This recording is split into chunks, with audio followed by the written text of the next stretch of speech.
ഇസ്രയേലും അമേരിക്കയും നടത്തിയ ഇറാനെതിരെയുള്ള ആക്രമണത്തിന് അനന്തരഫലമാണ് ഇപ്പോൾ വന്നിരിക്കുന്ന പുതിയൊരു അതോറിറ്റി.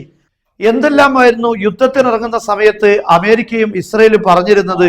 ഇറാന്റെ ഭരണമാറ്റം, അതുപോലെ മിസൈലുകൾക്കെല്ലാം പരിധി നിശ്ചയിക്കാൻ പോവുകയാണ്, പിന്നെ ഇറാന്റെ ആണവ റിയാക്ടറുകൾ എല്ലാം തച്ചു തകർക്കും, സമ്പുഷ്ടീകരിച്ച 450 കിലോഗ്രാം യുറേനിയം അത് ഇങ്ങ് പൊക്കിക്കൊണ്ടുവരും. എന്തെല്ലാമായിരുന്നു പുകിലി എന്നറിയോ?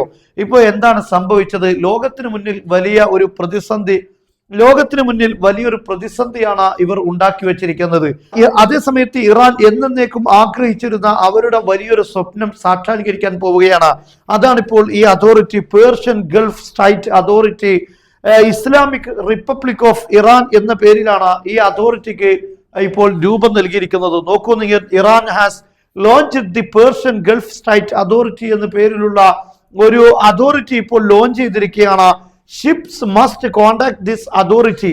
ഏതൊരു കപ്പലും ആ വഴി പോകാൻ ഉദ്ദേശിക്കുന്നുവെങ്കിൽ അവർ ഈ അതോറിറ്റിയെ ബന്ധപ്പെടേണ്ടതുണ്ട്. Fill out the necessary forms. അവിടുന്ന് ഇറാൻ നൽകുന്ന ഫോം ഫില്ല് ചെയ്യണം. And pay the toll. മാത്രമല്ല അവർ അവിടെ ഇറാൻ നിശ്ചയിക്കുന്ന ടോൾ അടക്കുകയും വേണം. They will then receive an email and permission to pass through the Strait of Hormuz. അതിനുശേഷം അവർക്ക് ഹോർമുസ് കടൽ കടക്കാനുള്ള അനുമതി നൽകുന്ന ഇമെയിൽ സന്ദേശം ലഭിക്കും. അതിനുശേഷം അവർക്ക് കടന്നു പോകാം. ഈ കാര്യങ്ങളെല്ലാം ശ്രദ്ധിക്കാൻ വേണ്ടി ഇറാൻ ഇപ്പോൾ ഒരു ഹോർമുസ് കടൽക്കൽ അതോറിറ്റിയെ രൂപീകരിച്ചിരിക്കുകയാണ്.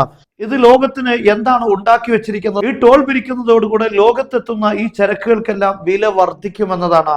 മാത്രമല്ല ഗൾഫ് രാഷ്ട്രങ്ങൾക്ക് വലിയ പ്രതിസന്ധി ഉണ്ടാകും. കാരണം ഈ ഹോർമുസ് കടലിലൂടെ വരുന്ന കപ്പലുകൾക്ക് ടോൾ നൽകിയിട്ട് വേണം പുറത്തു വരാൻ.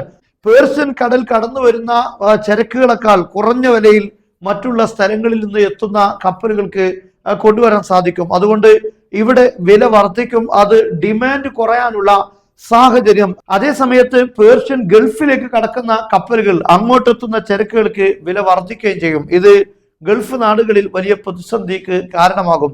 ലോകത്ത് 20% എണ്ണയും എത്തുന്നത് ഈ വഴി ആയതുകൊണ്ട് തന്നെ എണ്ണയ്ക്ക് വലിയ രീതിയിലുള്ള വില വർദ്ധിക്കാൻ ഇത് കാരണമാകും. ഇങ്ങനെ ലോകത്തിന് മുന്നിൽ വലിയൊരു പ്രതിസന്ധിയാണ് ഇസ്രയേലും അമേരിക്കയും ഈ യുദ്ധത്തിലൂടെ ഉണ്ടാക്കിയിരിക്കുന്നത്. അതേസമയത്ത് ഈ യുദ്ധം ആരംഭിക്കുന്നതിന് മുമ്പ് ഇറാൻ ആർക്കും ഭീഷണിയായി നിലനിന്നിരുന്നില്ല.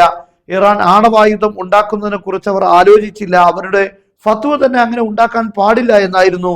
അതേസമയത്ത് ഇസ്രയേലിന് ആശങ്കയുണ്ടായിരുന്നു. ആണവായുധം ഉണ്ടാക്കിയാൽ ഞങ്ങളുടെ കാര്യം എന്താകും?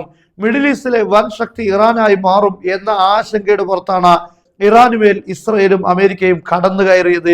അവസാനം നിന്ദ്യതയോടുകൂടെ പരാജയപ്പെട്ടുകൊണ്ട് അമേരിക്കൻ പ്രസിഡന്റ് ഹോർമുസ് കടലിൽ നിന്ന് കയറി വരേണ്ട സാഹചര്യമുണ്ടായി. ഇസ്രയേൽ മിഡിൽ ഈസ്റ്റിലെ ഒരു ശക്തിയുമല്ല. അമേരിക്കയുടെ സഹായം ഉണ്ടായാൽ പോലും അതൊരു ദുർബല ശക്തി മാത്രമാണ് എന്ന് ലോകം മനസ്സിലാക്കുന്നിടത്തേക്ക് കാര്യങ്ങൾ എത്തിയിട്ടുണ്ട്. ഇതെല്ലാമാണ് ഈ അത്യാഗ്രഹത്തോടെ ഇറാനുമേൽ ആയുധങ്ങളുമായി എടുത്തു ചാടിയ ട്രംപിന്റെയും നെതന്യാഹുവിന്റെ അവസ്ഥ. ഇതൊക്കെ കാണുമ്പോൾ ശരിക്ക് ട്രംപിന് അന്തി ഉറങ്ങാൻ പോലും പ്രയാസമായിരിക്കുമെന്നതിൽ സംശയമില്ല.